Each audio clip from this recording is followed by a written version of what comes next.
여러분, 하늘의 큰 상을 기대하시기를 축복합니다.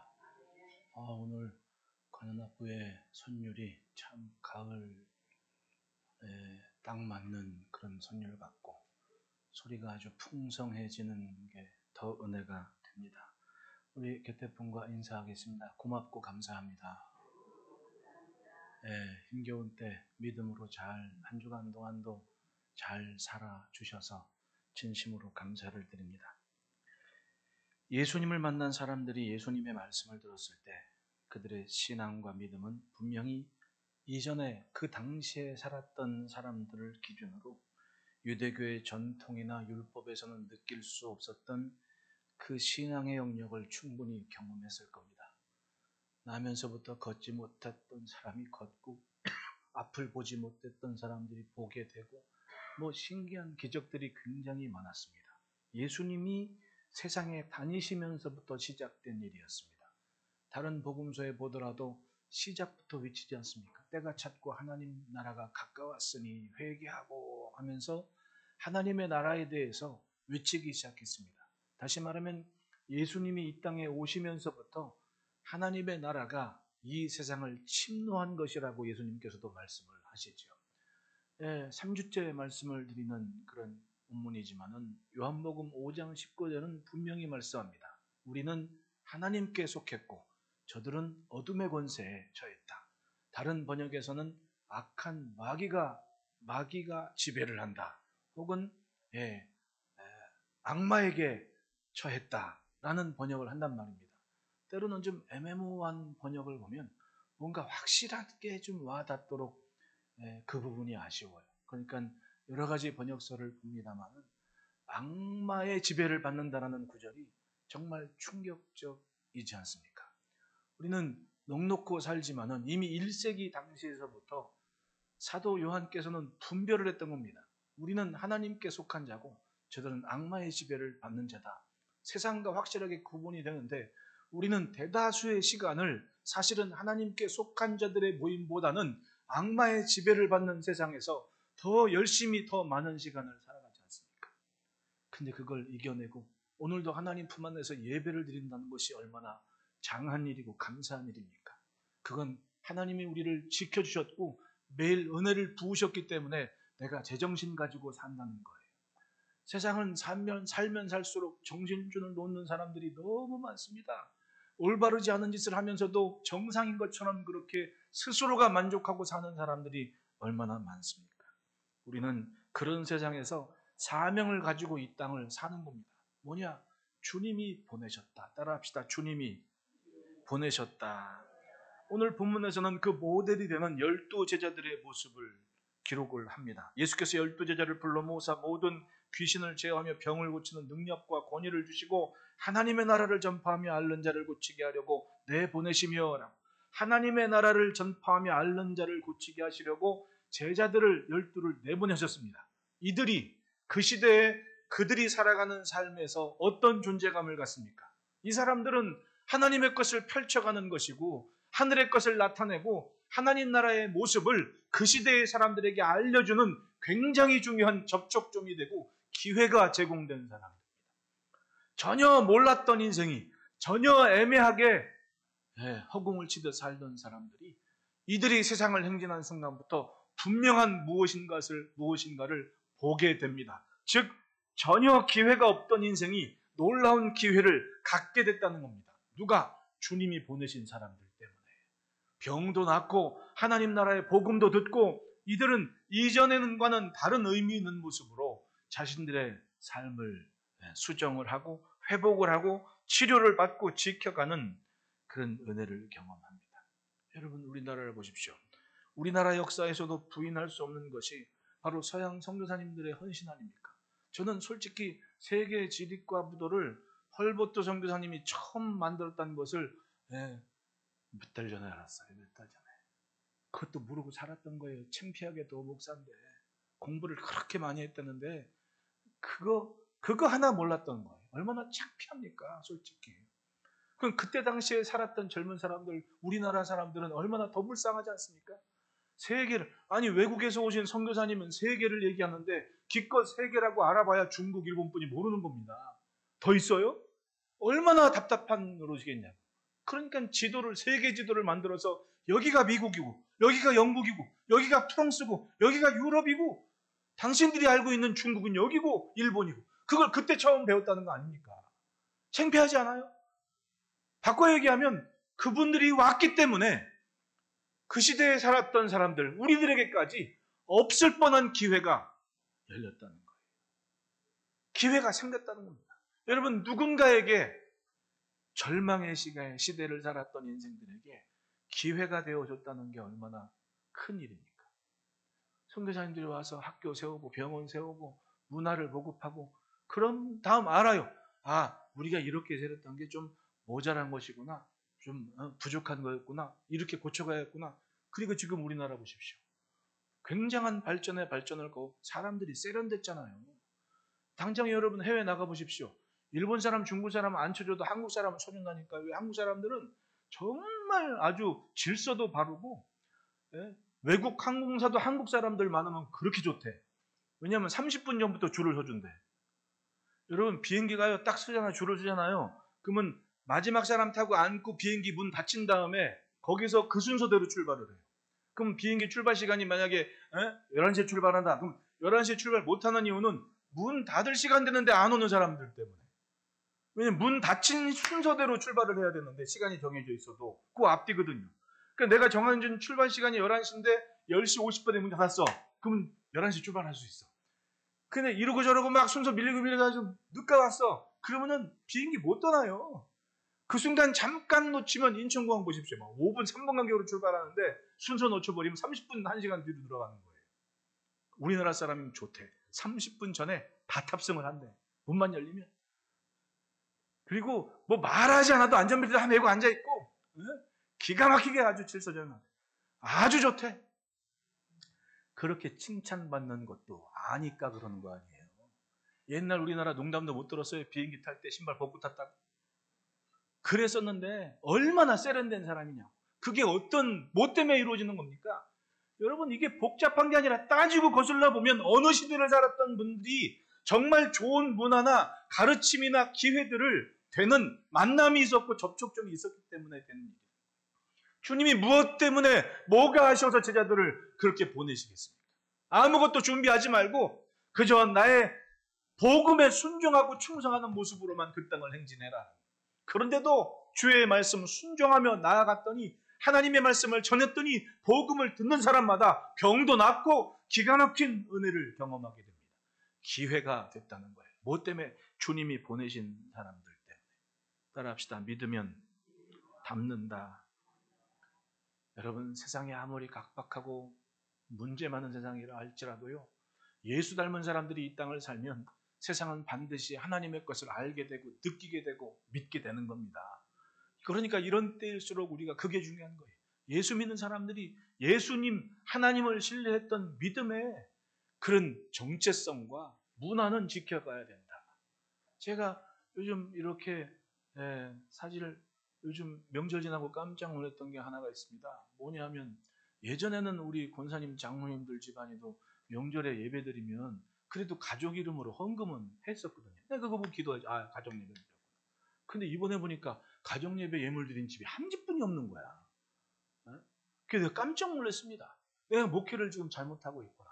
내가 정말 기본적인 것에서부터 지키지를 않았구나라는 걸 생각하니까 두려운 겁니다. 여러분 지금 우리가 다 여기 천년만년 살 거 아닙니다. 때되면 가야 되는데 남겨진 자녀들이 도대체 명절 예배 드렸다고 하는데 우리가 어떻게 드리나 생각할 때 어떤 모습으로 지켜지기를 바랍니까, 여러분? 이건 사실은 문화의 연장으로 봐야 되는데 갈수록 우리는 성경의 표현대로 악마가 지배하는 세상의 문화에 하나님을 존중하는 그 문화가 자꾸만 퇴색되고 가려지고 있다는 게 두려운 겁니다. 예수 믿는 사람이 어떻게 살아왔는지 점점 그게 세상 바쁘다는 이유로 너무 시간이 없다는 이유로 이게 점점 줄어드니까 나중에 깜깜해지는 거예요. 그러면 도대체 우리의 자녀들은 뭘 보고 자라고 뭘 어떻게 지켜갈지 그걸 장담할 수 있겠냐는 말입니다. 이제는 여러분 뭐 굉장하게 다양하게 이것저것 하는 게 중요한 거 아닙니다. 내 가정, 내 교회 이거 무너지면요 끝장나는 겁니다. 가정이 올바르게 믿음으로 딱 규모 있는 모습으로 신앙의 모습을 지켜가는, 예? 솔직히 막 제가 어떤 때를 따라는 우리 재정 보고 받고 막 그러면 두려운 게 11조 예물을 드립니다. 제가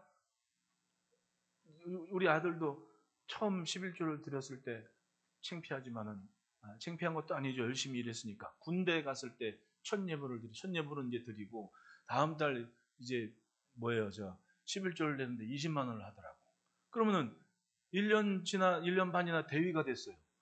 근데 똑같이 20만 원을 했는데 내가 그랬죠. 아니, 대위가 중위하고 월급이 똑같냐?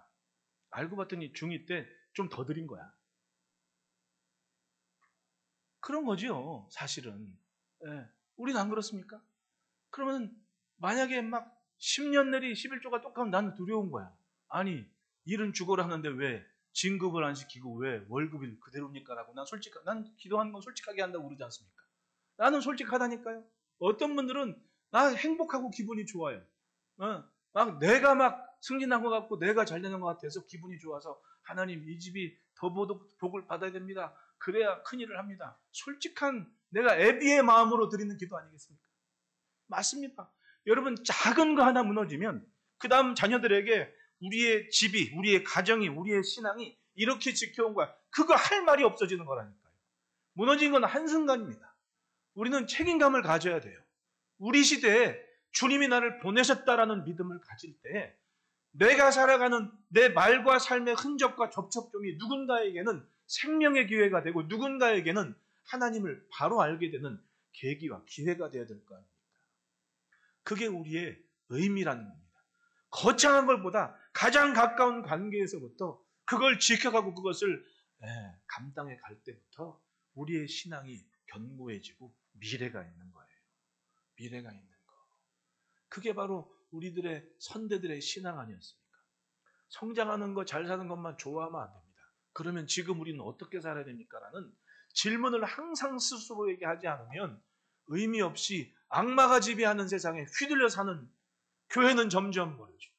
제가 이렇게 얘기하면 막 얘기해요. 코로나 때문에 힘들었죠. 맨날 들었던 얘기예요. 근데 여러분, 우리는 코로나 때 재정이 더 튼튼해졌어요. 여기 앉아 계신 할머니들이 이 목사 밥 굶는 줄 알고 우리 권사님들이 신방 가면 헌금 모았다가 헌금 드리고 막 그러니까 사실은 코로나 전보다 재정부도 앉아 계시지 않습니까? 코로나 전보다 결산이 더 많았다니까요. 코로나 때. 네? 부채도 갚아가면서. 이거 신기하잖아요. 그거 뭐 때문에 그렇습니까? 따지고 보면 그래도 믿음의 신앙의 문화를 올곧게 내 집에서부터 지키겠다는 믿음들이 다 있기 때문에 그런 거예요. 교회가 40년이 넘어가니까. 그러니까 누가 어렵죠? 아무 말도 안 하고. 네. 아무 말도 안 하고 자랑을 안 하니까 어려운 줄 알더라고. 주변에서. 나 모르는 사람이, 나 별로 밥숟가락도 안 오는 사람이 우리 교회 굉장히 어려운 줄 알고 있어.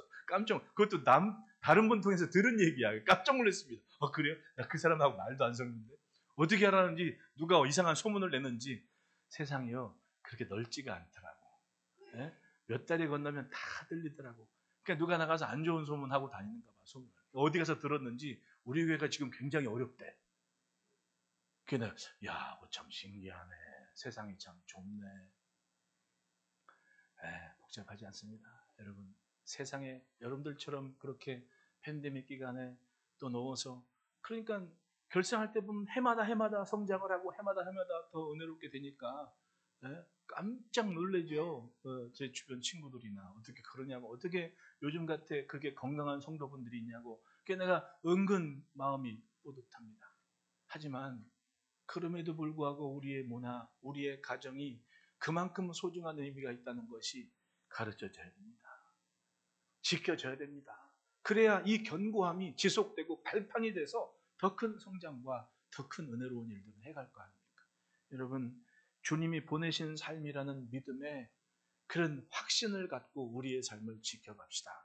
주님이 각박한 세상 힘겨운 때에, 온전치 않은 때에 12제자를 보냈습니다. 그들은 주님이 보내신 인생이고 주의 말씀을 신뢰하면서 의미 있게 그 세상을 살아갔습니다. 그들의 모습 보십시오. 첫째, 따라합시다. 주의 능력이 펼쳐진다. 1절에 예수께서 12제자를 불러 모으사 모든 귀신을 제어하며 병을 고치는 능력과 권위를 주시고 라고 얘기를 해요. 12제자를 불러 모으사 모든 귀신을 제어하며 병을 고치는 능력과 권위를 주셨다. 신기하게도 하나님의 나라를 소개하러 보내신 이 제자들에게 모든 귀신을 제어하며 병을 고치는 능력과 권위를 주셨다라고. 왜 이들에게 능력과 권위가 필요했겠습니까? 이 세상은 사도 요한의 말씀처럼 악마가 지배하는 세상이다라고 얘기를 해요. 그 뭔가 어둠의 권세를 이길 수 있는 힘이 어디에 있겠느냐 말입니다. 말은 해도 인식은 못해도 악마가 지배하는 세상에 몸과 마음과 영을 빼앗긴 이들이 그들의 충동에 따라 지 맘대로 사는 세상입니까? 요즘 우리 뉴스 보십시오. 이제는 뭐 사람 죽이고 죽고 칼부림하고 이게 뭐 그냥 뉴스에 너무 자주 나오니까 놀랍지도 않습니다. 이제는 그랬구나 이 정도 아닙니까? 제정신들이 아니라니까요. 제정신이 아닌 사람이 그렇게 많아요. 말 그대로 성경의 표현대로 악마가 지배하는 세상 아닙니까? 예. 어떤 힘으로 어떤 것으로 과연 하나님의 나라를 증거하겠냐는 말입니다. 그럼에도 불구하고 하나님의 능력은 이렇다라는 것을 분명히 보여주는 것이 이 제자들의 모습이었던 겁니다. 그들이 가는 곳곳마다 복음을 전하는 곳마다 병자가 낫고 귀신이 떠나가는 신기한 역사가 있었습니다. 왜? 주님이 능력과 권위를 주셨기 때문에. 제자들은 주님의 것으로 산 것을 확실하게 본으로 보인 삶이었던 겁니다.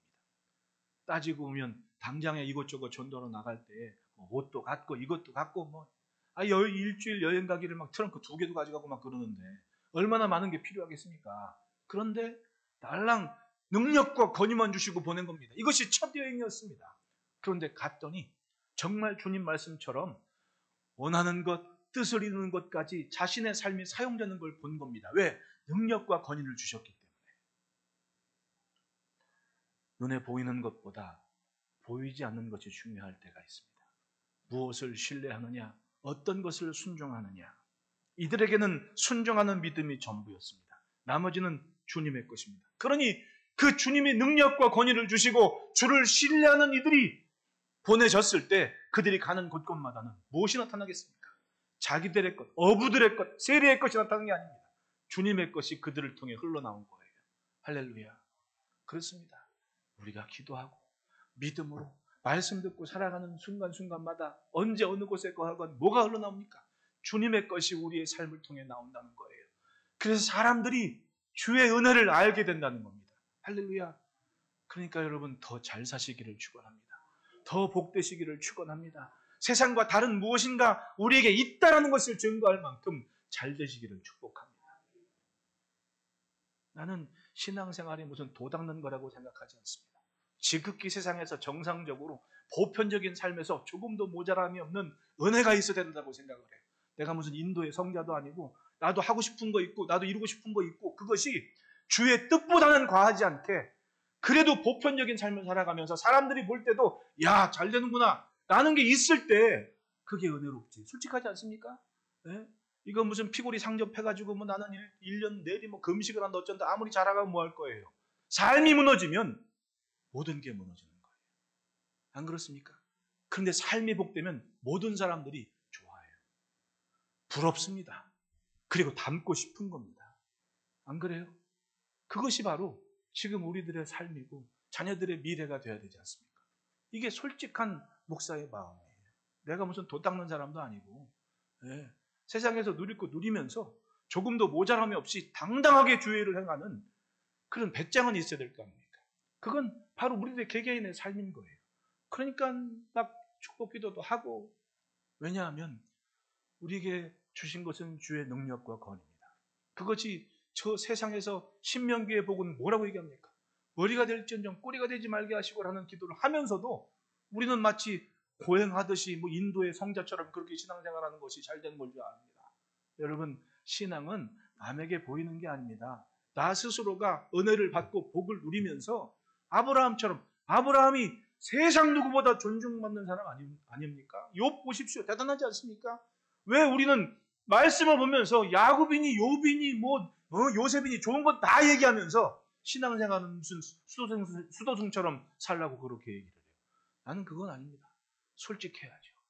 먹고 싶은 거 먹고 하고 싶은 거 하고 다만 그것이 주의 영광을 가리지 않는 그리고 주의 일에는 앞장설 수 있을 만한 도구로 사용하자는 얘기죠. 그러니까 여러분 더 많은 복 받으시기를 축복합니다. 따라합시다. 말씀과 기도면 인생이 자유롭다. 예, 꿈만 꾸는 사람이 있는가 하면 꿈을 이루기 위해서 자신의 삶을 드린 사람이 있습니다. 그 사람들이 정말로 주의 능력과 권위로서 자기의 삶의 관계를 지켜보고 펼쳐가는 사람들인 거예요. 그러니까 자기 인식이 분명히 됩니다. 나는 주님이 보내셨다. 우리 집사님 기도했지만 내가 아니면 내 가장 가까운 곳에서 누가 예수를 봅니까? 누가 하나님 나라를 보냔 말이에요. 주의 능력과 권위가 있고 저 양반은 기도하니까 참 은혜를 받아. 나 저분께 기도를 받아야겠어. 능력과 권위가 주의 것이고 그 믿음으로 사는 인생들이 있을 때 주의 것이 흘러나오는 겁니다. 사람이 중심이 되면 주의 영광이 흐려지고 약해지는 겁니다. 사람에게 맞추면 점점점 그러는 거예요. 점점점 그럴 수밖에 없습니다. 여러분 매일 주의 것으로 주의 능력과 권위를 펼쳐가는 축복의 도구가 되시기를 축복합니다. 둘째로 따라합시다. 말씀으로 세상을 고친다. 2절에 하나님의 나라를 전파하며 앓는 자를 고치게 하려고 내보내시며라고 얘기해요. 하나님의 나라는 말씀을 전하는 것으로 알려졌습니다. 즉 전파했다. 말씀을 들음으로 깨닫게 되는 역사가 하나님 나라였습니다. 제자들을 전하시면서 능력과 권위를 주었던 것은 하나님의 나라를 전파하고 권위가 있어야 전파할 때 잘 들릴 거 아닙니까? 능력은 바로 그겁니다.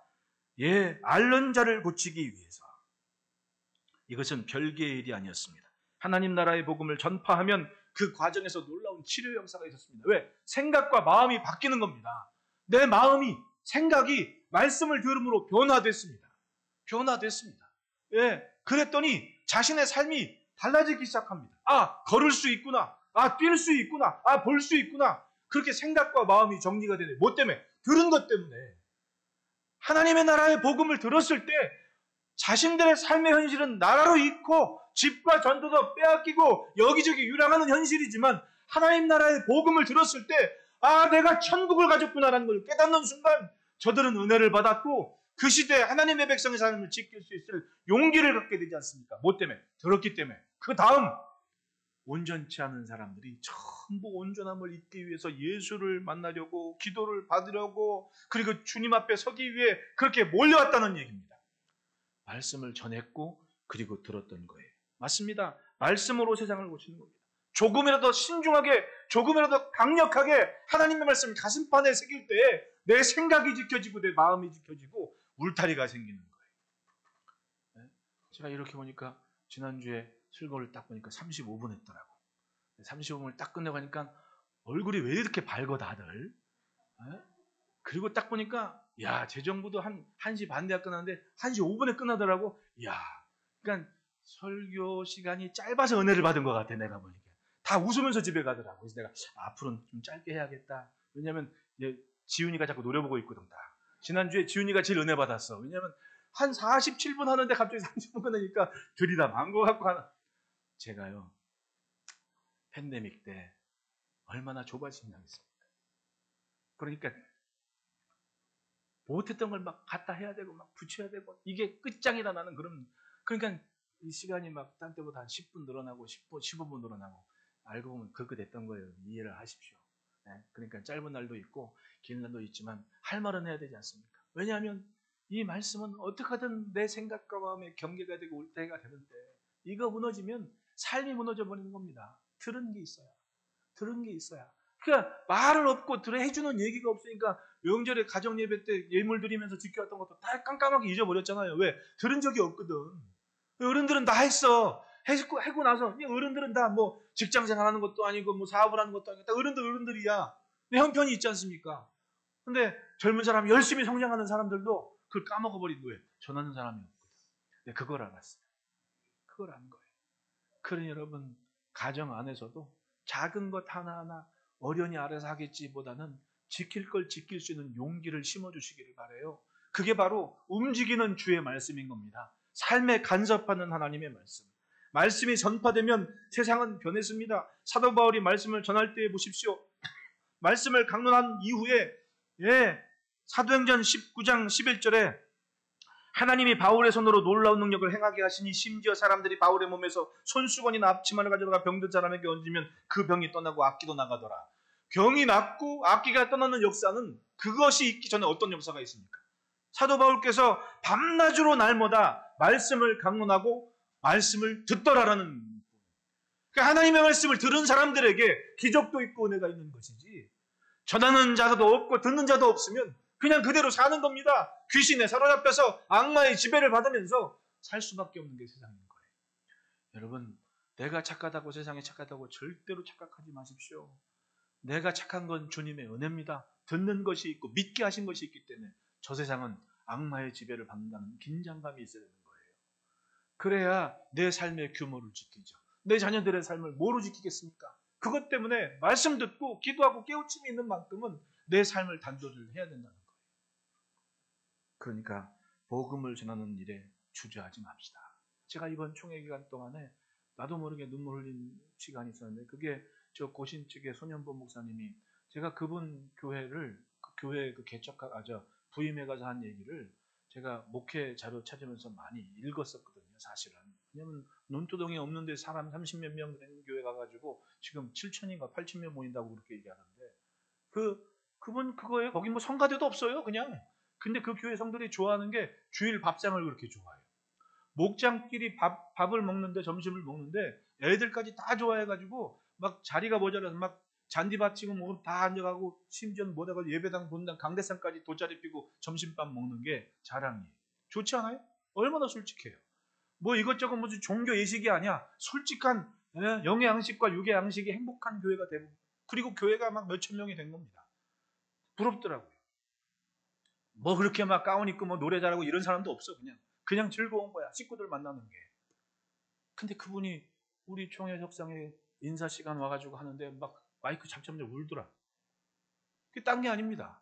차별금지법에 대해서 얼마나 많이 들었어요.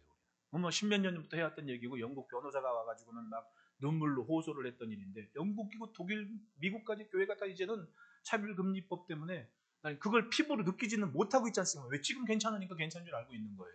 누가 하려 하겠지. 근데 그 차별금지법이 통과하면요, 우리 주기도문 바꿔야 돼요. 하늘에 계신 우리 아버지요. 못해요, 이제. 아버지란 단어를 못 쓴단 말이에요. 그리고 초등학교 애들한테 결혼은 남자와 여자가 결혼하는 게 아니고 누구와 동성과도 결혼을 한다는 걸 가르쳐야 돼요. 교회 화장실도 남자 여자 이거 안 해야 돼. 이제는 한꺼번에 해가지고 중성이 내가 들어갈 수 있는 화장실을 만들어 놔야 됩니다. 이게 이제 법적으로 이제는 쪼여오기 시작하는 근거가 마련되는 거예요. 근거. 법이라는 게 이게 뭐 잠자고 있을 때도 있어요. 근데 정말 작심한 사람들한테는 그게 무기가 돼서 조여오는 시기가 된다니까요. 하늘에 계신 우리 아버지, 아니 예수님도 성경에 하늘에 계신 우리 아버지라고 기도하는데, 세상은, 저 악마가 지배하는 세상은 그 성경에서 아버지 뺍시다 이렇게 나온다니까요. 그게 지금 코앞에 와요. 근데 이제까지는 한국교회가 좀 일부 극단적인 사람들이 마치 한국교회를 대표하는 것처럼 막 떠들었단 말입니다. 근데 그분 얘기는 그겁니다. 그런 사람들보다 조용한 사람 교회들이 더 많았다고.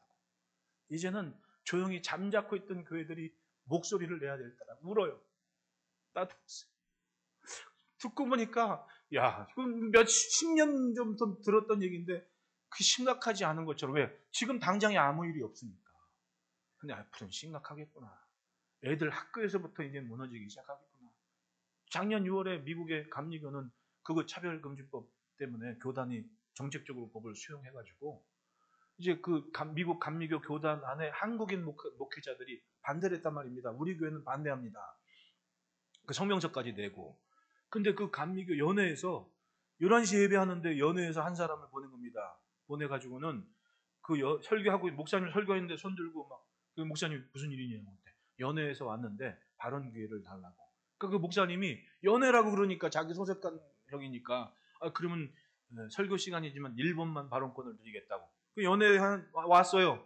그리고 올라와가지고 한다는 얘기가 6월 30일까지 30일부로 현 교회 담임 목사는 감리교 교단에서 파면합니다. 7월 1일부터 새로 담임 목사가 옵니다. 그러니까 앉아있는 성도가 당신 뭐냐고 내려오라고 소리를 지르는 거예요. 근데 이제 미국 감리관은 다 미국은 교단 위주로 재산이건 뭐건 다 소속돼 있기 때문에 교회가 교단 거거든요. 그 당장에 장로님이 인터뷰를 한 겁니다. 아니 20년 동안 목회하신 목사님인데 어떻게 그렇게 할 수가 있냐. 그런데 어떡합니까? 그렇다고 해서 굴복할 수는 없고. 그러니까 교인들하고 목사님하고 교회에서 쫓겨난 겁니다. 다른 교회를 얻어가지고. 그럼 20년 동안 목회하신 이분은 뭐 나라 뭐 연금이건 뭐 의료보험이건 다 해당 안 되는 겁니다. 이제. 미국만이 아니라 캐나다도 마찬가지고. 이 손현보 목사님 친구가 캐나다에서 목하는데 캐나다도 그렇대요. 교단적으로 수용해버리니까 반대하는 사람들은 쫓겨나는 겁니다. 무섭지 않아요, 여러분? 근데 이제 우리는 교회건 학교건 이게 통과가 돼버리면 여러분 한번 생각해 보시라고. 아니 멀쩡한 사람이 티팬티 입고 서울광장을 뛰어다니는데 그건 안 잡어, 못 잡어. 근데 아니 교회가 무슨 일을 하면 이건 뭐 차별이라고 그러고 덤비는 세상이 돼버린 겁니다. 이제는 법이 통과가 되면. 이제는 여기에 아버지, 어머니 다 빼야 됩니다. 이제는. 무섭지 않아요, 여러분? 학교건 교회건 굉장히 심각한 문제가 있는 겁니다.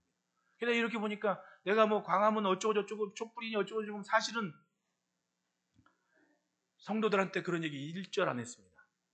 근데 이 취지가 그래요. 한국교회 200만만 모여서 큰 기도회 한번 합시다. 대형교회는 후원만 하고 나서지 말고 뭐 이름 깨나 있는 사람 앞에 나서지 말고 한국교회가 200만만 모입시다. 그 취지예요. 근데 이번에 가을에 총회들이 우리 총회 안에 노회가 164개인가 그런데 네, 우리 총회가 이번에 울산에서 총대들이 한 1600만 모였었어요.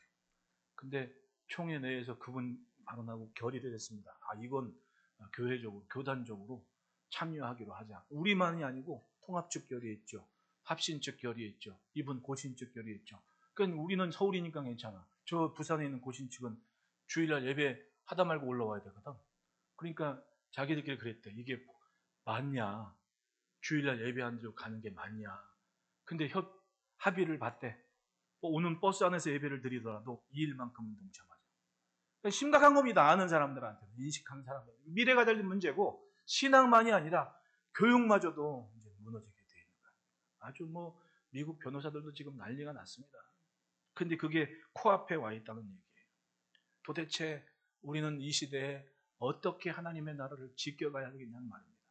조금 더 신중하게 하나님의 말씀 중심으로 내 경계를 분명히 세워가지 않으면 성경은 뭐라고 하는지 내가 가르치지 않고 내가 전하지 않으면 내가 누군가에게 그 기회가 되어주지 않으면 악마의 지배를 받는 세상에 휩쓸려 갈 수밖에 없다. 여러분 제자들의 모습을 보십시오. 주의 말씀만 듣고 하나님의 나라에 복음을 전하고 다녔습니다. 그리고 그는 가는 곳곳마다 기가 막힌 은혜가 있습니다. 6절 보십시오. 제자들이 나가 각 마을에 두루 다니며 곳곳에 복음을 전하며 병을 고치더라. 말씀을 듣는 게 먼저였습니다. 말씀을 전하는 게 먼저였습니다. 그리고 삶이 달라지기 시작했습니다. 은혜로운 역사가 우리 안에 충만하기를 축복합니다. 셋째로는 따라합시다. 주님이 하실 일을 만든다. 3절부터 5절 말씀 보면 이 제자들을 보낼 때 배낭이나 양식이나 돈이나 두보롯을 가지지 못하게 했습니다. 어느 집에 가든지 머물다가 그냥 떠나가라고. 그리고 너희를 영접하거든 그 성을 떠날 때 영접하지 아니하거든 그 성을 떠날 때 발에서 먼지를 떨어버려 그들에게 증거를 삼아라. 나 여기 분명히 왔다 갔다 뭐 이런 거 아니겠습니까? 증거를 삼아라. 주님을 신뢰하는 인생은 주님이 하실 일을 만들어냈습니다. 내가 뿌렸다고 그 열매가 내 것은 아니라는 겁니다. 내가 뿌리지만 열매는 주님의 것이라는 분명하게 보게 하십니다.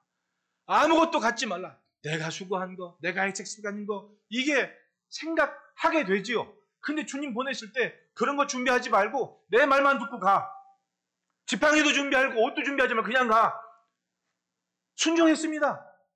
내가 들어간 게 아무것도 없어요. 그런데 나타난 일은 사람이 치료되고 하나님의 나라가 확장하는 기가 막힌 일이 벌어졌습니다. 왜? 주를 신뢰하는 이들이 걷는 길에는 그만큼 주님이 책임질 일이 많아진 거예요. 사람이 무엇인가 이룬 것이 아니라 그것으로 영광 받으려는 것이 아니라 주님이 하실 일 나타내기 위해서 어쩌면 이들을 빈 몸뚱아리 하나로 말씀에 순종하는 믿음으로만 보내셨을 겁니다. 따라합시다. 계산이 아니라 믿음이다. 생각만 하다가 아무 일도 못하는 인생이 아니라 뜻이 있으면 바로 그 자리로 가는 삶을 살게 하십니다. 부르심이 있는 곳이면 움직이게 하십니다. 사도 바울 보십시오. 전도하다가 안 됐는데 왜 안 될까 고민하다가 야 이건 성령께서 꿈에 마게도나 사람이 건너와서 우리를 도우라고 손짓 한번 한 거로 인정을 하지 않습니까? 야 이거는 우리가 여기에 있을 게 아니라 유럽으로 가라는 말씀이다. 배 타고 유럽으로 건너가 버립니다. 신기하지 않습니까? 이걸 뭐 자기 힘으로 뭐 인력으로 뭐 하려고 애쓴 게 아닙니다. 순간의 감동하심으로 새로운 복음의 루트를 열어버리지 않습니까? 네? 갔는데 깜깜하죠. 이거 가서 어떡하나? 근데 가자마자 그냥 자기 습관 따라 기도를 하고 누구 좀 전할 사람 있을까라고 그냥 몇몇 여인들 앉아있는 데 가서 두런두런 하나님 말씀 전하는데 하필이면 그 자리에 하나님을 믿는 루디아가 앉아 있습니다. 성경에 뭐라고 얘기합니까? 하나님께서 그 여인의 마음을 열었다고 얘기를 해요. 그리고 자기 집에 사도 바울을 들여가지고는 거기서부터 예배 처소를 만들고 은혜를 받게 하지 않습니까? 하나님이 하신 일인 거예요. 맞습니다. 주를 신뢰하는 믿음만 갖고 움직이면 그 다음은 하나님께서 뭔가 하실 일이 생기는 거예요. 그런데 인간적인 계획만 가지고 있다가 이걸 내가 했다, 저거 했다. 하나님도 그건 싫으신 거예요. 안 그렇습니까? 네? 그러니까 여러분 주의 일에 동참. 나는 우리 성도분들이 정말 멋지고 정말 고생하신 분들이라고 늘 생각하는 게 뭐예요? 헌신을 하고 선교를 하고 자랑하는 사람은 없습니다. 네? 뭐 묻거나 따지기도 않고 헌신하면 그냥 끝인 거예요. 사실은 저 선교지 한번 갈 때마다 선교지에서 부르는 데는 이유가 있는 거예요. 왜 부르겠냐고 멀쩡한 사람을. 그건 자기네도 지원이 필요하다는 얘기입니다. 그럼 갈 때마다 막 2, 300만 원씩 가지고 가요. 내가 무슨 돈이 있습니까? 안 그래요? 근데 딱 내가 어떤 분한테 전화하고 어떤 분한테 전화하고 그러면 그게 다 금방금방 메꿔져 가요. 그럼 지난 이 시간까지 2024년까지 돌이켜보면 참 많은 일을 했는데 그게 다 내 게 아니야. 따지고 보면. 이게 신기한 겁니다. 주님의 일을 하다 보면 내 게 아니에요. 다. 주님이 하시는 일이지. 그러니까 절대로 선교하거나 주일하면서 자기 이름 앞세우려고 그러면 안 됩니다. 근데 우리 성도들은 교육이 잘 됐고 성품이 좋아서 한 번도 그 선교 헌신을 해가지고 자기 이름 내세운 분이 없는 난 그게 감사한 거예요. 그 감사합니다. 있는 듯 없는 듯 저 미국에 있는 선생님 말씀처럼 꽂아놓은 보리자루처럼 그렇게 자리 차지하고 앉아있는데 할 일은 다 하는 신기하지 않습니까? 그게 내가 여러분들 존중하고 감사한 겁니다. 정말 고맙고 감사합니다. 여러분 순종하고 충성하는 일들이 있는 장소에는 주님이 하실 일이 많은 거예요. 바로 그것 때문에 빈 몸뚱아리로 말씀을 신뢰하면서 가게 하셨던 겁니다. 그리고 어느 집에 들어가든지 머물다가 거기서 떠나라. 준비하지 않았는데 가면 다 사람을 만나. 사람을 만나면 그 사람은 꼭 내가 할 얘기를 들을 사람. 이게 신기한 겁니다. 꼭 내가 할 말을 들을 사람. 제가 처음에 2004년 두 번째인가? 2004년도에 20년 전에 벌써 20년 전에 작심하고 좀 오랜 기간 이스라엘에 머물러려고 갔던 때가 있었습니다. 한 달인가? 하여튼 꽤 오래 있었어요. 근데 그 집에 딱 갔는데 나는 처음엔 몰랐습니다. 근데 그 사모님이 거기서 막 일을 하면서 너무 힘든 거예요. 말 섞는 것도 그렇고 말 알아먹는 사람도 없고 나누는 사람도 없고 그러니까 심리적으로 병이 든 거예요. 뭐 거기서 의사를 함부로 만날 수나 있습니까? 외국 가면 그런 것도 없잖아요. 그러니까 끙끙한 겁니다. 근데 우리 돌아가신 선배 목사님하고 저랑 둘이 하필은 그 집에 가서 계속 유했던 거죠. 같이 다니고 선교지 다니고. 근데 밥 먹는 시간이 재밌고 좋아요. 이런저런 얘기를 하면서. 근데 그 사모님 얼굴이 하루하루 밥 처음 날은 어두웠어. 근데 둘째 날, 셋째 날, 한 일주일 밥 먹으니까 사모님 얼굴이 환해졌어. 나중에 그분이 그 두레교회 자기네 파송교회에다가 선교 편지를 할 때 그렇게 썼어요. 하나님께서 천사를 둘을 보냈다. 난 그걸 몰랐는데 나는 그 두레교회도 알지도 못하는데 나중에 내가 아는 사람 통해서 이렇게 저렇게 얘기하는데 그분이 목사님이 거기 갔었냐고 뭐 그렇다고. 아니 그분이 선교보고를 했는데 하나님이 천사 두 분을 자기 집에 보내주셨다고 편지를 했다고. 난 그게 목사님 줄 몰랐다고. 그게 나요? 내가 그랬거든요. 나는 몰라. 자기가 얘기는 안 하니까. 근데 나중에 20년 전 얘기, 선교 편지를 이렇게 보니까 알고 봤더니 사역도 힘들었고 사모님도 어려웠고 힘들고 막 이게 말로 표현을 못하는데, 그러니까 결국은 하나님의 뜻에 순종하며 발걸음을 옮기면 하나님이 일하신다니까요. 그걸 내가 무슨 뭐 그분이 아파서 그분이 어떻고 그래서 간 게 아니었잖아요. 와 달라고 해서 갔는데 알고 봤더니 그분과 관계된 사역지나 사모님이나 자녀들이나 참 은혜롭게 치료가 되는 은혜를 주셨다는 게 놀랍잖아요. 그러니까 우리는 순종만 하면 돼요. 우리는 거절하지 않고 주의 뜻에 감동하심이 있을 때 순종하게 되면 나머지 관계는 하나님의 인도하심과 하나님의 열매예요. 이게 내 열매라고 착각할 때 문제가 생기는 거지, 내가 움직이고 하나님의 열매를 맺으신다라면 모든 게 은혜로운 거예요. 그렇지 않습니까? 따라합시다. 하나님께서 인도하신다. 그렇습니다. 복음을 능력 있게 전한다고 듣는 사람 모두가 구원에 이르는 게 아닙니다. 열심히 목숨 바쳐 일했다고 해서 사람이 맨날 뭐 10,000명, 1,000명 늘어나는 거 아니더라. 결국은 열매는 주님의 것이라는 얘기 아닙니까? 주님의 것. 우리는 그저 오늘 숨 쉬고 있는 시간, 내 인생의 최고의 가치는 무조건 하나님의 것 앞서지 않겠습니다라는 믿음의 다짐 가지고 일에서나 삶에서나 내가 하고 싶은 것 있는데 그게 주님의 것이 먼저라면 그걸 포기하서라도 주님 것 먼저 할 수 있는 용기를 가질 때 그 다음 주님이 일하시는 모습이 나타나는 겁니다. 그러니까 매일매일 눈 뜰 때 기도하잖아요. 오늘도 순종하게 하시고 하나님 오늘도 우리를 놓지 말아 주십시오. 여러분, 주님이 일하시게 하는 일꾼 되시기를 축복합니다. 결국 주님께서 보내신 이 12명이 온 나라를 떠들썩하게 만들었습니다. 7절 보면 분봉왕 헤롯이 모든 일을 보고 심히 당황하니 어떤 사람은 요한이 죽은 자 가운데 살아났다고 하고 어떤 사람은 엘리야가 나타나갔다고 하고 어떤 사람은 옛 선지자 한 사람이 다시 살아났다고 하고 이 난리가 난 겁니다. 누구 때문에? 12명이 하나님의 나라의 복음을 전했더니 온 나라가 들썩들썩 난리가 난 겁니다. 할렐루야. 그것이 주님이 보내신 인생들이 감당하는 삶의 결과였던 겁니다. 세상이 들썩이게 만드는 역사. 따라합시다. 마귀는 통곡하고 주님은 춤추신다. 우리가 세상을 믿음으로 살아갈 때 이루어지는 역사입니다. 악마가 지배하는 세상에서 주님이 춤추는 세상이 되게 하는 것이 오늘 우리의 삶의 영입니다. 더 신실하게, 더 신중하게 믿음의 깊이를 더해가며 매일 주님이 보내신 삶을 은혜롭게 감당합시다. 기도하겠습니다. 하나님 아버지 감사합니다. 주님이 보내시는